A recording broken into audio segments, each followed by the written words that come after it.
Bon, donc, comme on aurait 2 ans, et on moni, ça y est que dans la Marie, comme on a tiré la biso, si naïe, oh, misé mon chrétien à la côté. Mais Mougualelo, Nazali na Mawa. Comme on a misé chrétien dans mon côté, les Sigaboye, tout dans la négropole, aucun artiste, vraiment, Marie, je remercie le groupe naïe. Mais bien on dit à groupe voilà des groupe pour vivre le groupe voilà pour pérenniser vraiment molimo ya Marie Misamu Dominique qui est moi mosaka à Londres moni aucun artiste mais groupe Marie zo ba kitoko to tika ngona tuka bizinde ke chako sekate Sandra Bumba Ale Bumba Michonoka Bebe Senoka hein impresseur Gondombasi bakosa kabino dala réponse à moi à peine 2 ans 2 ans Bamba. Le premier anniversaire, pour qu'il y ait des pieds tombés, il y a des assemblées. Mais les autres, vraiment que ça m'a mingi. Et si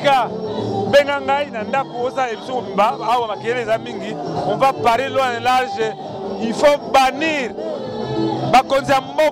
On sait qu'on a raison, médiocrité partout. Ce sont des médiocres, même les musées sont des médiocres. Comment vous avez même 2 ans pour gagner pour Kimi. Mais vraiment que na remercier la famille Marie Misamu, baninga na ye, vraiment que dans la zone où voyage on a Marie et ça a plaisir. Pour Marie il y a trop. On tourne des questions hein. Bonsoir. Bonsoir. Yozanani. Kombo nanga la sœur Sandrine Kasongo. Naza musicienne. Nayembela Nzambe lokola la sœur Marie azako yembela Nzambe. Pourquoi pas aujourd'hui style à Mutumususu mais on préfère aujourd'hui style à Marie Misamu. Bon azali Mutumoko style na yeto bana ko zongo kaka te po akufi. Déjà dès son vivant azaki vivante to za déjà ko style na ye parce que azaki modèle pour la biso et là tel na ye et le bel na ye zaleli na ye za ko sepelisa biso yango moto sepeli ka to modèle na ye. Tomoni modèle net Marie Misamu suki on est-ce que voix personne de Marie Misamu kaka ndengo mona libanda ndenge pe voix pesa ka lokwa ye tokoki oyoka nakati ya vale ya baka bonheur nalingaki kosimba nyonso ekimi nde kokima mosika na ngai yo nakati ya vale ya baka ya motema passion. Merci. Est-ce que on soit qui peut tant Marie Misamu azaki na vie, on soit qui peut tant en solo l'année au en contact na. Dommage que tu dois te resolater mais la coûté une fois na bétané podium moko na Brazzaville na 2013 si je ne me trompe pas. Ezalaka matanga moko za na Brazzaville azalaka invité a betaka wana ngapi na betaka même podium na ye. La bête a pas banzé monaye. Des chances n'a pas la coûté à Inde Angoana.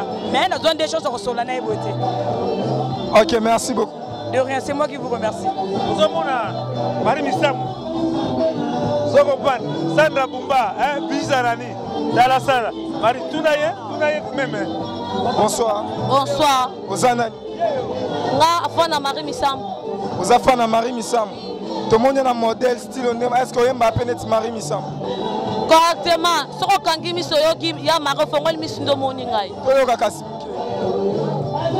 Ah, pendant nini yo wangani yo soyo. Ah, pendant nini yo zimi kopeweye. Ya bisengwa mokile kombe mona kufe. Ah yeah. Ah, pendant nini yo wangani papa. O masiya ye. Bisengwa mokile kombe mona kufe. Ah yeah.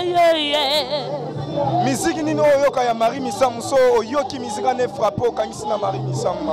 Ndeti soki na yoki saison 16 na yoki bilaka on a pensé que donc ezongisaka nga vraiment na kati ya makambo bonzambe. Donc esika pena na kota kapana mozindo to na raisonner que Yesu akanga singa na kingo bayena kimezate na leki na bangulu na melaki na bangulu mais suka zonga kana ndako baboti esika na pende songi sanga na makamba bonzambe posa ko sala masumu esala kate to na oyo kasier marine loko wana. Merci beaucoup. Merci beaucoup.